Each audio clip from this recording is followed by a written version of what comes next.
My name is Johanna Ruff, your host for this evening, and I always like to start off by thanking all of you for coming out tonight and supporting your local independent bookstore. It's really because of patrons like all of you that we can bring incredible authors, like tonight's, into conversation with you, so thank you.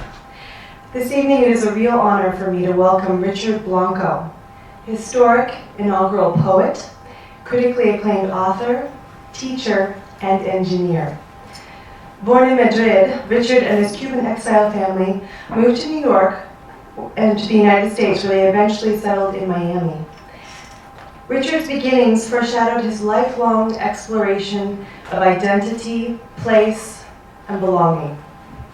His evocative and insightful memoir, The Prince of Los Cocuyos, captures his coming of age in Miami and mesmerizes readers as he struggles to answer such universal questions as where am I from, where do I belong, and who am I in this world? Please join me in a very, very warm welcome for Richard Blanco.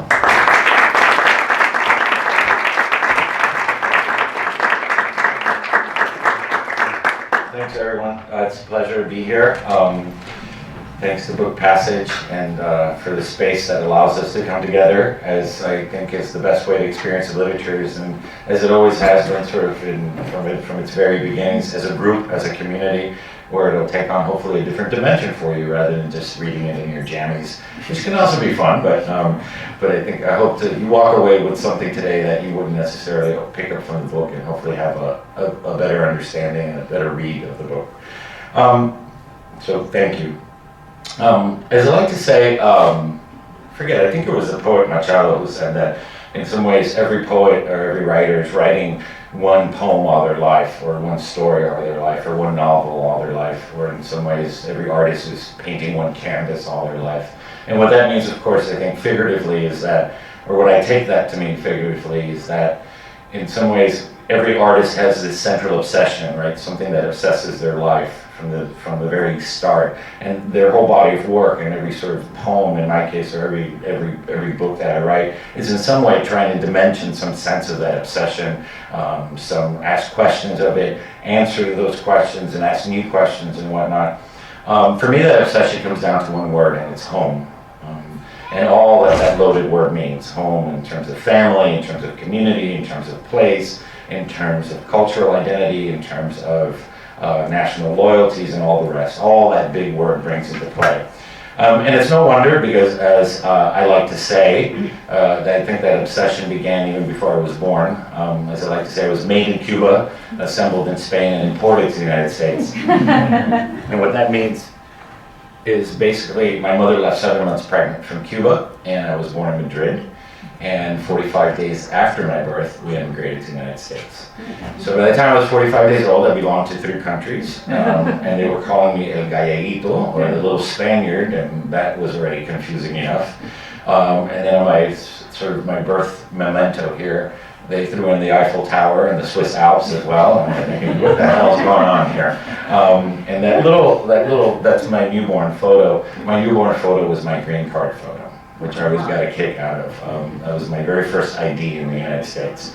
So if that wasn't, as they say, God is a comedian, if that wasn't God sort of saying, guess what little Ricky is going to grow up to be obsessed about, or what's going to obsess his whole life, is this idea of home, and how we connect to that. What does that mean? Adding to that script, we moved to a galaxy very, very far away called Miami. And in Miami, it was an interesting place to grow up, especially in the 70s and 80s, where this book takes place, because it really was sort of like living between, as I described it, between 2 imaginary worlds, 2 real imaginary worlds. One was, of course, the 1950s and 60s Cuba, my parents and my grandparents. This place that was so near and yet so foreign, as that travel poster says. This wonderful paradise we came from, where the mangoes were juicier, and the carne de puerco, the pork was tastier, and the sugar was sweeter, and the salt was saltier, and there were real beaches, not that landfill of Miami Beach. And of course, I just scratched my head, and it's this place where I was from, but I had never been there. And then the other place, which is not so obvious, was America, as we like to joke in Miami. We love living there because it's so close to the United States. And you don't need a passport to come in. And part of that was that I grew up in a very undiverse community, if that makes sense to you. Everybody was Cuban, from my classmates to the gardener, to the lawyer, to the doctor, to the engineer. Everybody was sort of Cuban to 99.9%. So America felt like another sort of real imagined world. This place just north of the city limits, somewhere where I would go to someday. And Miami felt sort of like this cultural purgatory, like this waiting ground between the real imagined Cuba and the real imagined United States. Which one was heaven and which one was hell, I wasn't sure. But somewhere in the middle, we'd go to one of these two places. And how I contextualize America was like every kid through, that's me in the middle. Still got the same hair. Still have hair. Of course, was through television, through commercials, through sort of the very G-rated versions of our history books and all that stuff. I mean, really, America, I was reading this stuff like, wow, one day I'll go to America, one day I will live in the Brady Bunch house. And it was more than just a misunderstanding. I really believed that the rest of America was this, right? And one of the ways of contextualizing that was also food, which is what this first excerpt will be about.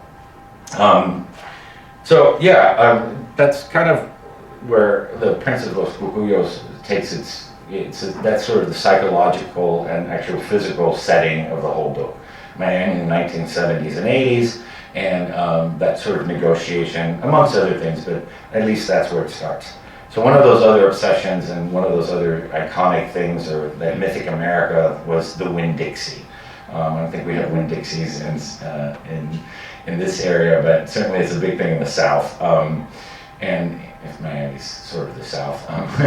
But it was the big grocery store, right, where all the Americanos shopped, all three of them that were left in Westchester, in Westchester, that had slowly over the years been, as I said, just predominantly a Cuban community, but it was this forbidden place. We used to go to just the Cuban bodegas, and so it was this place of longing. And so this first excerpt introduces my grandmother, as well as my first sort of misadventure into Winn-Dixie, and that longing for that America. And my grandmother, who was the main character throughout the whole book, who was my best friend and my arch enemy, who was my teacher and my detractor.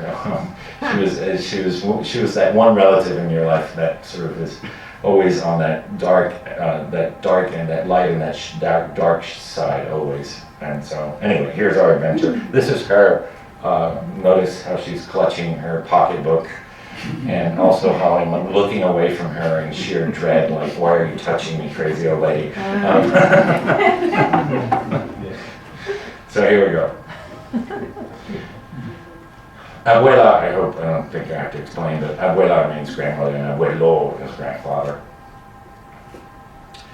Every day after abuela and abuelo picked me up from school, she chased after specials on main brands and daily staples at one of 3 Cuban bodegas we frequented.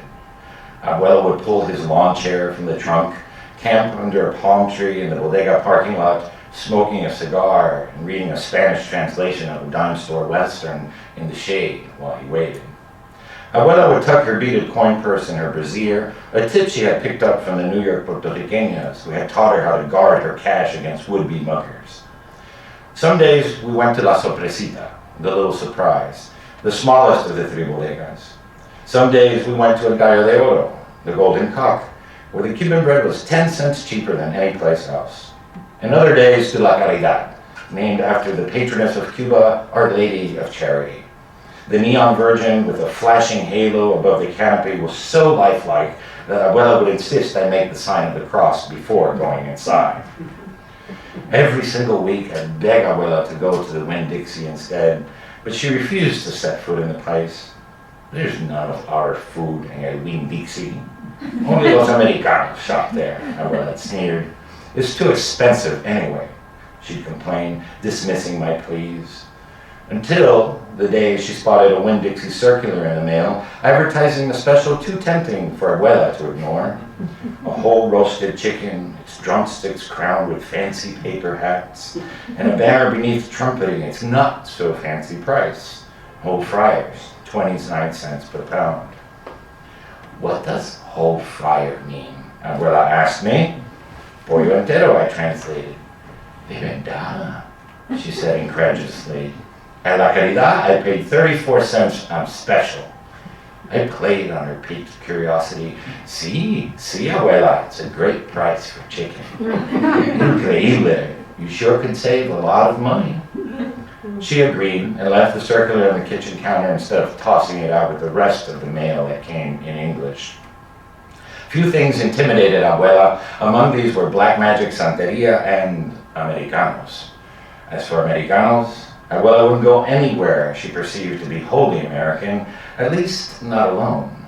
This included the Social Security office downtown, any restaurant with English-only menus, even Kim's Chinese Palace, fancy department stores like Bernard's, and definitely not Winn-Dixie. But Abuela also couldn't resist a bargain. The following week, the chicken appeared in the mail at 26 cents per pound, 3 cents cheaper than the week before, and then 24 cents the week after that. The fryers haunted Abuela. Her stinginess slowly overcame her fear of Americanos until finally she broke. Mijo, will you go with me shopping at a Winn-Dixie mañana? She half asked, half commanded. Of course, Abuela. No te preocupes, I'll go with you. Soon I dreamed our pantry would be stocked with Crunchberry cereal and Oreo cookies, our freezer stuffed with Swanson TV dinners and Eskimo pies, our fridge filled with Hawaiian punch and American cheese. The next day after school, Abuela instructed Abuelo to drive to a Winn-Dixie instead of La Caridad. A gigantic red sign marked its entrance, the letters spelling out Winn-Dixie, the beef people, seeming to glow even in the daylight. What does the beef people mean? Abuela questioned me. I struggled for a translation that would make sense, but none did. La gente de carne, I finally offered. ¿Cómo? How can that be? I said, perplexed by the thought of people made of meat, which is what my literal translation meant in Spanish. Why not the chicken people or the carne puerco people? She amused herself. Abuela tore the advertisement for the fryer from the flyer and stuffed it into her coin purse and into her brassiere and kissed Abuela as if she might not return. Dios nos ampare, God be with us, she muttered. She said nothing until we reached the store entrance. Now take me straight to Los Pollos and no talking to no one. We don't belong here. The electric doors yawned open. I reached for a shopping cart twice as big as the ones at La Caridad, but Abuela tugged me back, saying, "Don't you dare," with her wide open eyes, too anxious to speak. I could barely speak myself, not from fear, but from pure awe. I was finally in Winn-Dixie. The air-conditioned air smelled as crisp and clean as Lysol. Each of the 10 checkout lines was numbered with an illuminated sign, and the cashiers all wore polyester uniforms. Instead of warped squares of linoleum, polished terrazzo floors gleamed, and soft violin music rained from the speakers in the ceiling. I was finally in America. We stepped into the produce section full of fruits and vegetables I had never eaten or even heard of. Brussels sprouts, squash, tangelos, apricots, Brussels sprouts, squash, tangelos, apricots. I kept pronouncing them in my mind, trying to imagine the taste from the sound of their names. Pretending I was looking for the chickens, I deliberately rolled us through every single aisle, taking it all in, the cartoon faces on the cereal boxes I'd only seen on TV, the frost like snow on the freezer cases, flavors of Jell-O I never knew existed, raspberry, black cherry, soup made from cheddar cheese, from potatoes, from broccoli. I wanted to buy and taste everything I saw. But of all the things I had tried in Jimmy Dawson's house, my absolute favorite was Easy Cheese. And there, in the snack aisle, I saw it. "Can you buy me this, abuela?" I said, grabbing a can off the shelf. "What's that?" she asked. "It's queso, abuela. Queso americano. Please, it's my favorite," I begged. "What? Queso en una lata?" she questioned, unable to fathom the idea of cheese in a can. But I could tell from the tone of her voice that she was intrigued.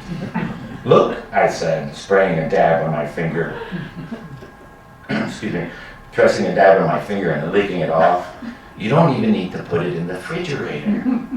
She looked at me, at my finger, at the can, at me, at the can, and back at me. "Qué cosa? Como inventan los americanos." She marveled at the ingenuity of Americans. "Let me taste," she asked, holding out her finger. Ay, qué rico." She paused, but then questioned, "But how much is it?" Taking the can from my hand to look at the price. $1.35. Bueno, okay, but only if you promise to eat it all. I don't want to be wasting food. "But let's get a fresh one, mijo," she said, putting the can back on the shelf and taking a new one. That's one of those surprises that happens when you're a writer. To me, it was just this ordinary. Apparently, that's universal. It's transcultural. Cross-cultural, cross-sexuality, international. Everybody seems to be guilty of that, right? Until you see it on paper, you don't realize. So anyway, so here we are at the checkout counter finally. We plopped down all 10 of our chickens and my easy cheese on the conveyor. The cashier was polite and American, no doubt, judging from her name tag, Beatrice, not the Spanish Beatriz. After ringing up 2 chickens, Beatrice paused. "I'm sorry, are you together?" she asked. "Yes," I answered. "Well, you could only take 2 chickens on special. I'm sorry." Knowing something had gone wrong, I got panicky. She reached into her brassiere and pulled out the flyer from her coin purse. Chicken, 24 cents, chicken." She began rambling before I had a chance to translate the matter. Chicken, she continued, pointing at the photo of the fryer. Beatrice showed her the fine print, which read, "Limit 2 per customer." But I didn't care. Chicken. 24 cents. Chicken. Especial, she repeated. Growing impatient, Beatrice reached for the public address mic and paged the manager. "Mr. Quigley, to register 5. Mr. Quigley, register 5, please." I was mortified. Finally becoming aware of the scene she was making, I piped down and I was able to explain the situation. "Qué cabrones. Qué barbaridad," she complained, looking sadly at the 8 chickens left on the conveyor. "Bueno, okay, we take this one and this one," she said. "What about this?" Beatrice asked, holding up the can of easy cheese. "Yes," I yelled, but Abuela barked, "I'm not buying anything else here." She paid with exact change and we whisked ourselves away with our 2 chickens. Esos americanos de mierda and their rules, trying to trick me. "This is worse than Cuba," she grumbled all the way back to the car, slamming the door. "¿Qué pasó?" Abuelo asked. Nada, chico. Let's go to La Caridad. I'm never coming here again. Para mierda with these beefy people," she shouted as Abuelo drove away.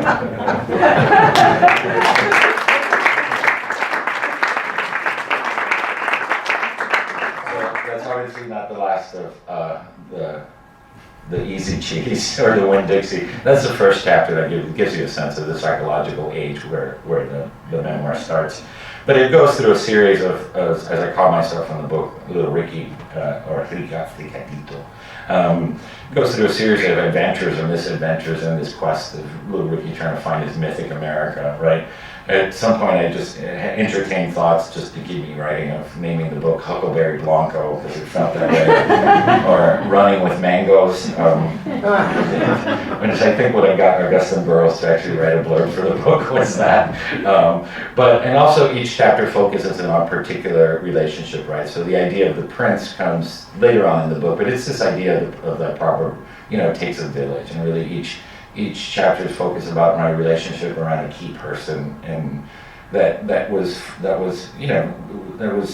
key in my growing up and becoming who I became as a human being, as a person. And my abuela being a big part of that, but there are also some other characters that I wanted to share with you, some photos. This is my mother in Cuba and my mother in Miami. And two things here. I want you to notice her bag. That's the lightweight version of her usual 80-pound por si las moscas bag, as I call it in the book. And it follows us throughout the whole book. In fact, the book ends with, I don't know what to say, but it becomes a symbol throughout the whole book. Por si las moscas is an idiom meaning in case of the flies. That's a little translation, but it means to be prepared in case of the flies, like a plague of flies or something, like for everything. So she had everything in there, from mosquito repellent to Tic Tacs to Pepto-Bismol to toilet paper to including in chapter 4 a small pistol she packs on her first trip to Disney World because we were leaving Miami and you never know what could happen. A band of crazy Americans could attack the car at any moment. What I realized in writing the memoir, and this is what's wonderful about writing stuff, is that you discover new things, is that she was really the warden of the house, right? She was always prepared. She always knew what was going on. She knew everybody's birthday. She was like called la jefa, la capitana, la computadora, the computer we used to call it. And we realized that it was a psychological response to all of the loss in her life. My mother left her entire family in Cuba, every single living relative that she knew. And I can't even fathom what that would feel like. And in 1968, you never knew if you were going to be able to see these people again, including her own mother and her 7 brothers and sisters. And so I realized that that sort of form of control was because she couldn't lose anymore. And inside there was just always a constant sort of instability in her heart, and it's the only thing she could control, and that gave her was her counterbalance in life, and that's her in Cuba, one of my favorite pictures. My dad, of course, is sort of a minor character in the book in the sense that he's I felt he was a man that was also in some ways spent because of exile. So here's a man who was a Navy guy in Cuba and now was a butcher, And so, for a man, that sense of his dreaming and his sort of what he had in store for his life and his family sort of was really shaken. And so he became even more withdrawn and quiet than would usually a man of that generation. And on top of that, a Latino man, which is also sort of a whole other layer of stuff. But he comes in and out in very specific ways, and he's a very tender soul. But there's actually 2 characters in here. Well, there's 3. There's me in my Mickey Mouse shirt. I must have had like 10 of those, or I insisted on wearing them in every photo. I'm not sure. It was my dad. But the other character, my dad, and the other character is El Malibu, the Malibu, which takes on mythic proportions in the book. This is the 70s. This is when a car really meant something. A car you'd keep for like 10 years, right? And it was his first brand new car in America. And my mom said, he paid more attention to that car than he did to us, and he did. Every day it was like hand washing the thing. So anyway, the Malibu is a character that takes us throughout the book. This is my brother Caco, and I think he's about 6 years older than me. And I think 6 years is statistically probably the worst age difference between 2 boys that you could possibly have. And he's just, again, like my grandmother. He's like my superhero and my arch enemy. He's my babysitter and my torturer. And we have all these adventures and misadventures. Of course, I knew how to play baby of the family. So I'm not innocent, but I knew how to play that role. And I just like to show this picture. I used to get my mother to dress us alike, just to bug the hell out of me. And then there's another character. You can tell how much I love Little League, right? This is my cat. I've had like 18 cats. We had a lot of animals, but I had a lot of cats. Chapter 2 is like when we tried to turn our little suburban home in Westchester into a farm with chickens and rabbits and dogs and cats. But I've always been a cat man. And of course, my grandmother was very homophobic and is very homophobic in the book. cats were really gay. So like, I just put the cat in there to like bug her. But really the cat is this form of comfort for me, but the cat follows me throughout the whole book. And it's really weird how the cat's name is Misu, but all 18 of my cats, I don't know why Cubans always name their cats Misu. It doesn't matter, right? What is that? I see there might be a Cuban or two in the audience. Please see me after. It's like, why my parents would name every cat Misu? And they're like, remember Misu? It's like, which Misu? And then there's another character in the book that was important for me, and that's Miami. The Miami of those years, not the South Beach that we see nowadays. And it was important to me to sort of relate, to have people window into that other Miami, just like there was another Miami before me. And in chapter, I think 6, I meet I befriend an elderly in one of our staycations for staycations. We go to Miami Beach for first vacation, on the coast versus Westchester. But I befriend an elderly Jewish woman who teaches me about her Miami Beach in the days of wolfies and all the rest. And I think it was important to me to have a sense of place in what the city in some ways is so, again, this idea of home and how those things shape us in our understanding of ourselves and of our lives through time. And I did just a funny series of photos from Miami, including that last one, which is known in our family as the Miss America photo. And this one's my grandmother. She's such a character. Look at her. She's like, it's so like her. So Miami tried to be a character. And then this is a Cocuyo for those of us who might not know, right on the bottom. It's basically a kind of firefly, same kind of magic. You trap it in jars, and you're like, ooh, how cool is that? But it's also the name of my grand-uncle's grocery store, a Cocuyito, the little firefly. And this is where the book takes a turn, because what's happening as little Ricky's chasing his mythic America, all the while he's realizing the real idea, the real identity, the real sense of his heritage, and the real sense of what his cubanidad or his Cubanness is, that these aren't just old people telling dumb stories, or that, but this is really part of his life. And I think there's a misunderstanding. One of the reasons I wanted to write the memoir, I think there might be a general misunderstanding that the middle generation or the first generation, that we grew up loving being little Cuban kids. Like, we just love eating pork at Thanksgiving. That you grow into your culture, that it's a process of maturing like everything else, and it's a process of, as I say, falling in love with your culture and becoming Cuban. I basically became Cuban, I was Cuban. And a lot of that happens at my uncle's grocery store, where I started working when I was 12, because child labor laws don't apply to Cubans. So I started working, and I worked there till I was 21. So it was a really big part of my life. And through the customers, my relationships with the customers, the regulars, people who were coming 2-3 times a day, with the relationships with the other employees, with the family members that work there, is where I slowly, that other current starts coming in, and it's part of the coming of age, a cultural coming of age. So I'd like to just read one more excerpt and tell you a little bit more, and maybe if there's time we'll read the inaugural poem as a way of understanding why all this makes sense to me in some way. And this, again, not to pick on my grandmother, and there are very serious moments in the book, please believe me, but the funny ones are always better to share. I think they're just more fun to share. But again, my grandmother, I'm not picking on my grandmother the entire book, but she's a character. So this is how I get to work, how I'm put to work at Cocuyito. This is how it happened. I'll show you the other side there. When I was younger, I was a finicky eater.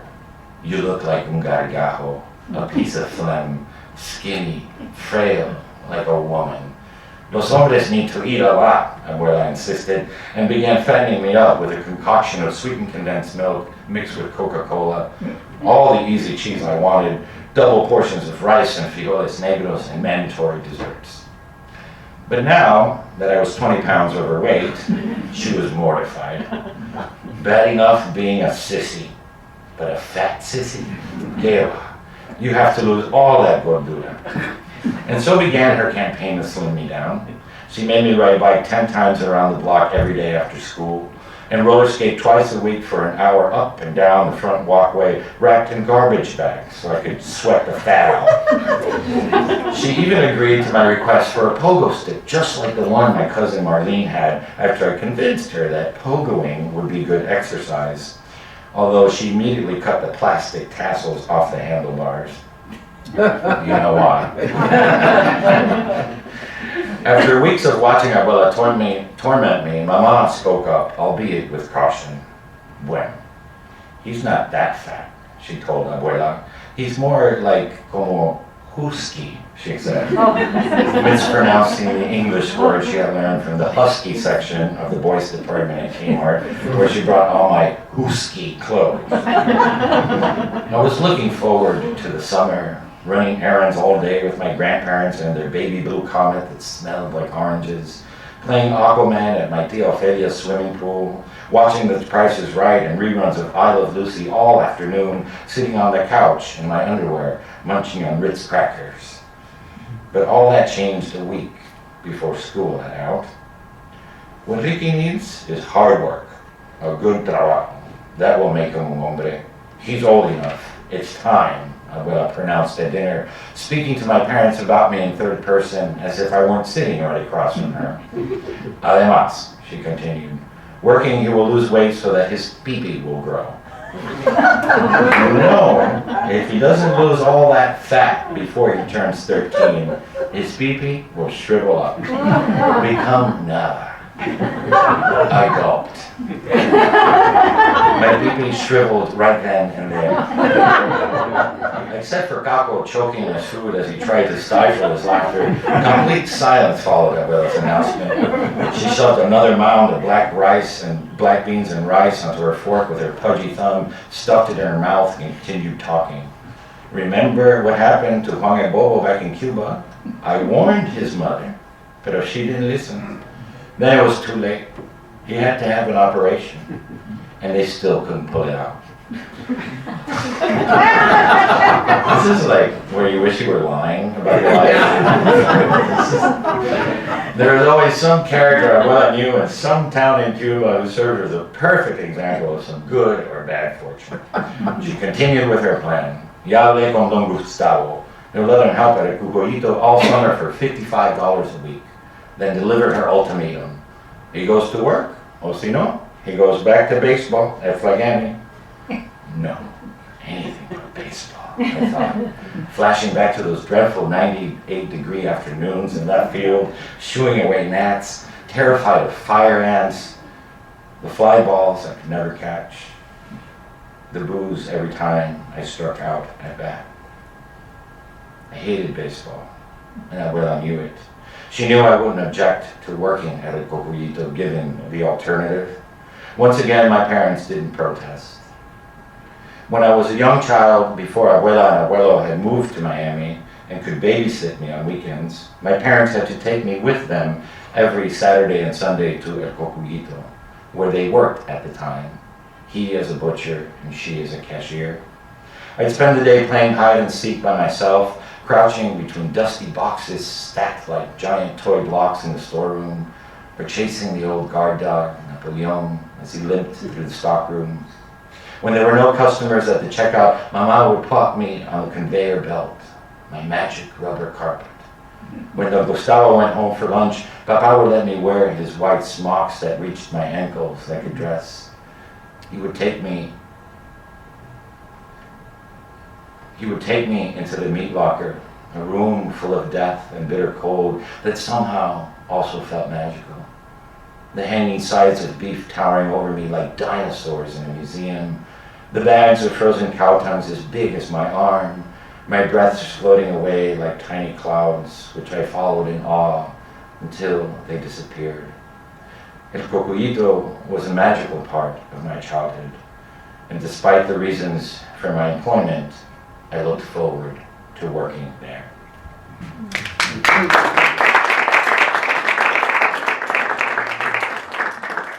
So this is, that's Don Gustavo, and I just love this photo, which gives you sort of the sense of the colors and the textures and smells, from the cafeteras in the back to, all the rest, and he's quite a character. He's always worn a white shirt and gray pants since I can remember his whole life.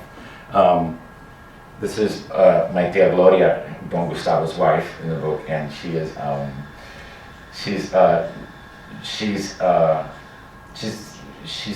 oddball like me. She's not your typical little Cuban princess, as I'm not your big Cuban macho. And so we make this great sort of oddball team, and she really becomes this great mentor in my life. And of course, she runs the whole store, even though Don Gustavo thinks she's running the store. So she's one of the characters. This is where I got addicted to coffee and pastelitos. There's an in-house cafeteria in every Cuban market, right? And I just love that as that side of beef compared to the Winn-Dixie, where these beautiful hands just come out of the sliding glass and everything's wrapped in cellophane, and the bodegas, they just sort of show you a slab of meat and go like, no, not that one, give me that one. And then of course I get trapped into, into a quinces. So this is one of the cashiers, Sonia, who looks like she's about to make love to the avocado. And just so everyone in California knows what a real avocado looks like. Although the smaller ones are tastier, I gotta admit. The big ones are big, but they're not. Sometimes they're tasteless. Anyway, that's her daughter, and I get trapped into. And so what happens in the store is also, of course, now 12, 13, 14, 15. These are very formative years, and slowly little Ricky starts realizing I'm not like the other boys. You know, it's not a coming out book because I don't come out in the book, but suddenly knowing, gee, I really like her. You know, and I love that dress, but not so much what's in the dress, you know. And trying to even find language to even sort of think about that or admit that to yourself, but going through the motions because that's what you do, especially a gay child of that generation. So anyway, there's a whole funny story about Los Quinces, you know. And I just want to say a couple more things and maybe read the inaugural poem, but one of the things I really wanted this book to do was to show us how a life is really this complex combination of all these incredible factors and people and lessons and you know, I'm the first this and the first that and the first the other, and those aren't separate hats. All those things sort of happen at the same time. And I can't separate who I am as a gay man as who I am from an engineer. Who I am as an engineer, who I am as a Cuban, or who I am as a Cuban as a gay man, or who I am as a gay man as an American. And it's just kind of, this is my little Richard Blanco, the many faces of Richard Blanco collage. But that really, I just found it magical, and that all of us have this unique recipe. And often when I don't know if maybe you've started to write a memoir, I've attempted or thought about it, but when I started to, I was like, who cares? Like, what am I going to write about? And you slowly realize how unique all these wonderful factors and people and wonderful stories that go into making each individual, and each one is a unique recipe. And I wanted you all to see that as well in your lives, you know, recognize your own individual mix and how magical that is beyond our own control in phases. And then there's the sense that you read the book, in the sense knowing that this little hoosky kid with a kooky grandmother who works in a grocery store, and you know, that grows up to do this, and so in some ways you're reading the book conscious that, or I would hope that in a way it's a very sort of American dream come true story. And that was part of the motivation behind the book, was to show, look, I didn't grow up in some privileged, you know, household and some, you know, I had to figure it all out, and I went through plenty of struggles, and that, in a way, a hopeful story of saying, you never know, you know, what can happen in your life. But always, I guess, with a guiding light and the love of so many people. That ultimately is what makes us who we are, right? The inaugural poem, which I'll share with you, is in some ways, there's about 3 books between where this book ends and between this, where this happens in my life. But everything that this is already happening in some ways by the time this book finishes. And part of it, as I see it, is even the very idea of being asked to write a poem for America.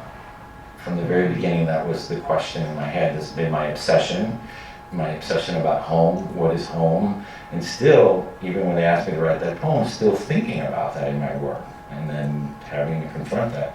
So in some ways, as I'll share here, the greatest gift of the inauguration was not necessarily meeting Beyonce, though that was pretty cool.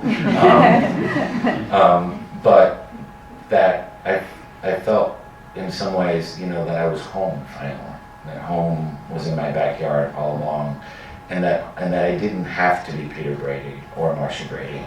That my story, my mother's story, was sitting right next to me. We grew up in a dirt floor home in Cuba. That all that has always been America, has always been a grand part of the grand story of America. And that sense of accepting and being embraced by America, and not only me, but everything that sort of, all the lives like mine that I realized I came to represent at that moment, or I realized afterwards when everybody, sort of the feedback. There was an incredible sense of belonging and finally feeling like there was a place at the table. And it didn't have to be about easy cheese, a real sense of America. So I'll just share that and then we'll do some question and answer. Okay. And I'm just sitting in the platform waiting to be called up. In the moment, I feel America standing as one, putting differences aside and taking a deep collective breath. We pay tribute to something far bigger and more important than any one of us. And I truly feel like one of us, one of we, the people, in the echoes of the president's and others' speeches. I embrace America in a way I never had or thought I could, feeling for the first time that I belong, truly belong, to one country. Not an imaginary ideal from TV or a nostalgic island floating in the sea of my parents' memories, but a real, tangible place that is mine, was mine all along.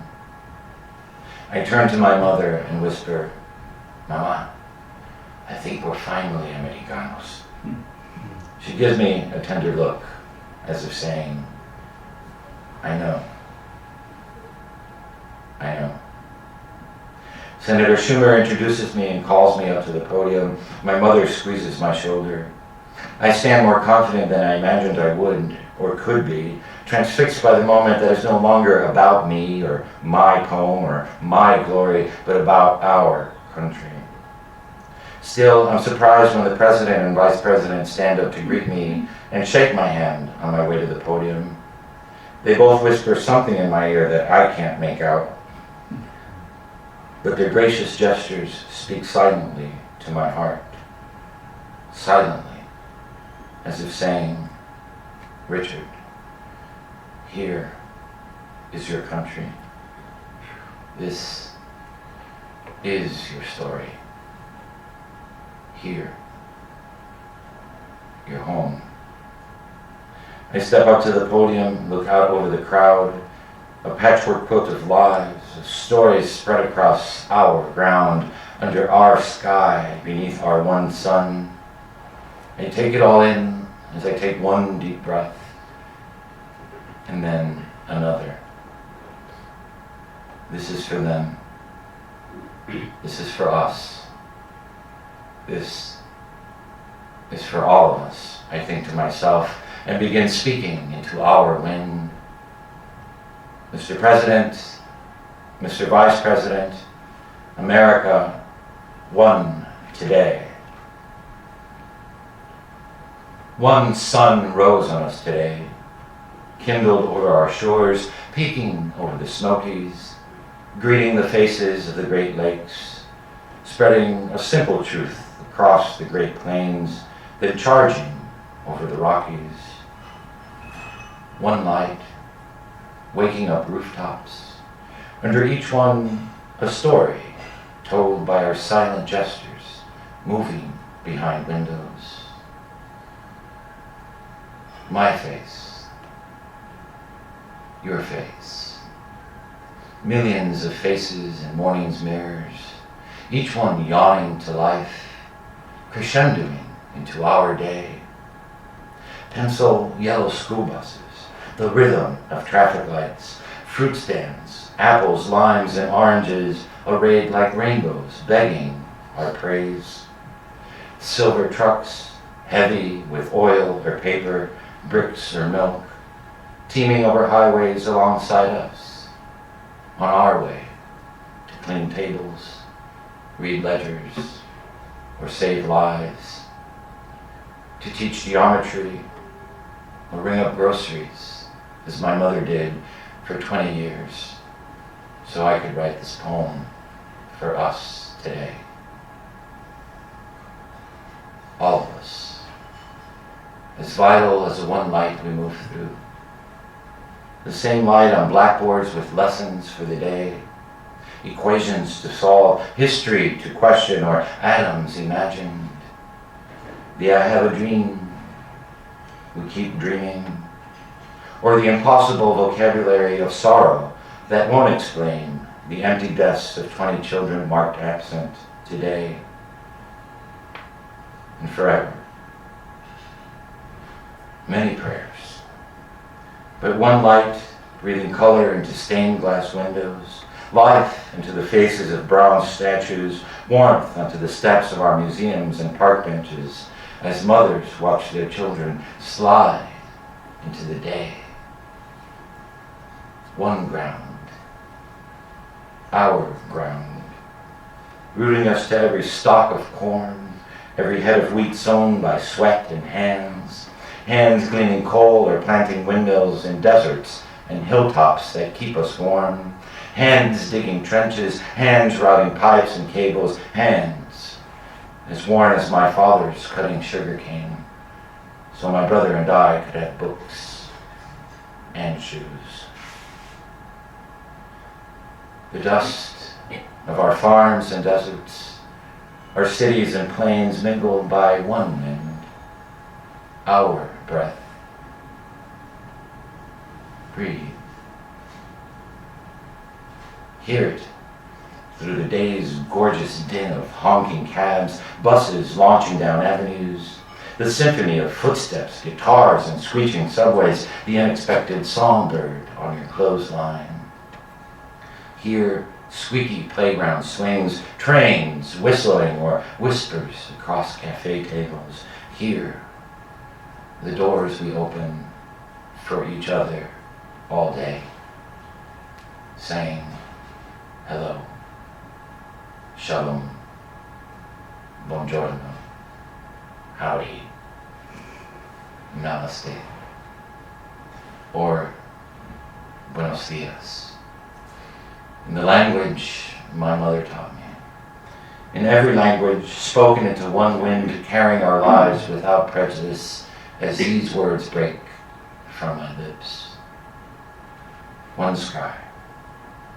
Since the Appalachians and Sierras claimed their majesty, and the Mississippi and Colorado worked their way to the sea, thank the work of our hands, weaving steel into bridges, finishing one more report for the boss on time, stitching another wound or uniform, the first brushstroke on a portrait, or the last floor on the Freedom Tower jutting into a sky that yields to our resilience. One sky, toward which we sometimes lift our eyes, tired from work. Some days guessing at the weather of our lives. Some days giving thanks for a love that loves you back. Sometimes praising a mother who knew how to give, or forgiving a father who couldn't give what you wanted. And so we head home. Home. Through the gloss of rain or weight of snow, or the plum blush of dusk. But always, always home, always under one sky, our sky, and always one moon, like a silent drum tapping on every rooftop and every window of one country, all of us facing the stars and hope, a new constellation, waiting for us to map it, waiting for us to name it together.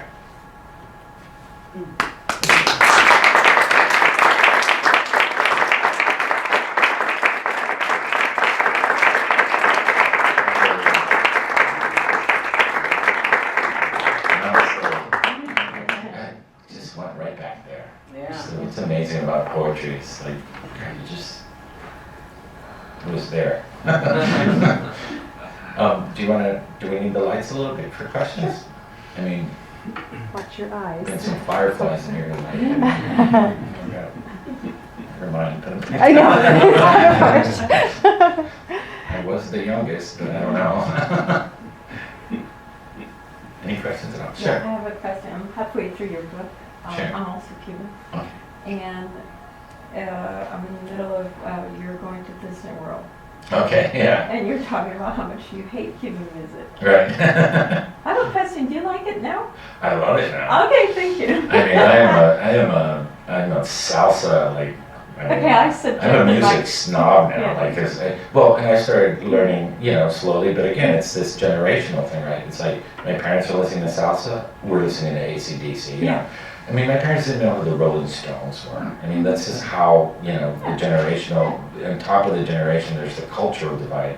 But it's an automatic sort of natural response, but I love music now, and I almost won't dance anything unless it has some kind of Latin beat in it. I'm like, I become a music snob, a dancing snob. I was very, I kept reading, it's like, how could he not? That's my own. Yeah, oh no, now it's like amazing.